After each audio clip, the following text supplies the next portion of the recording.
Mula dito hanggang doon sa baba. Kapag inakyat mo, sasabihin mo. Pagod pero sulit. Ayan mga bok, akyatin namin ni Trisha. Ayan o, isa sa mga staff ng tourism ng Sablayan.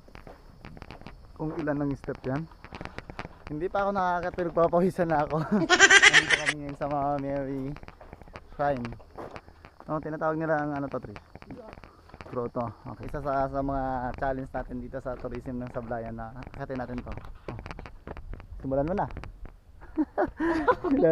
Okay.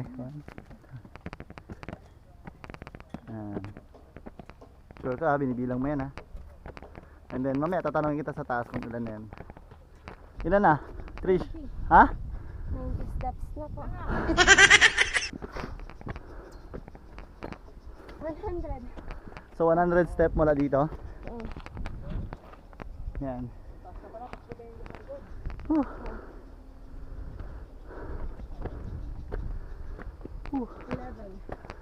111. So dito pa lang, mayroon pa doon sa kabila. Ma'am, halika dito. Kaya pa? Kaya pa. Ayan. So the best exercise to mga bok.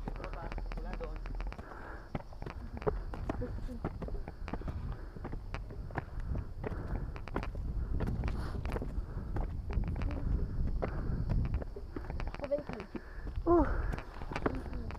80.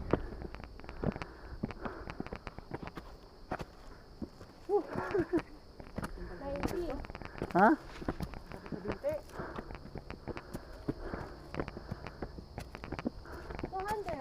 200 na dito?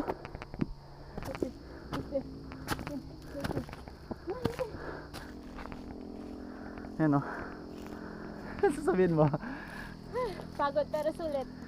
Mula dito hanggang doon sa baba.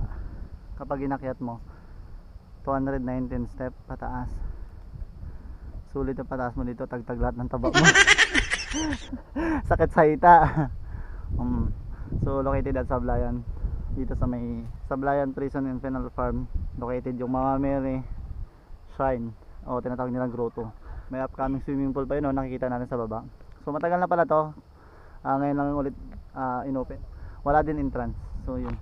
Kung gusto nyo pumunta dito sa Sablayan Prison and Penal Farm, punta na kayo dito. At danasin nyo rin yung dinanas namin ni Mama. Ang next namin ito mga bok, doon na sa bayan ng Sablayan. Sa Parola na. So, tapos mga bok, magbabangga pa kami. Tapos yan 1.7 km tama. So mga 1.7 km yan mga bok.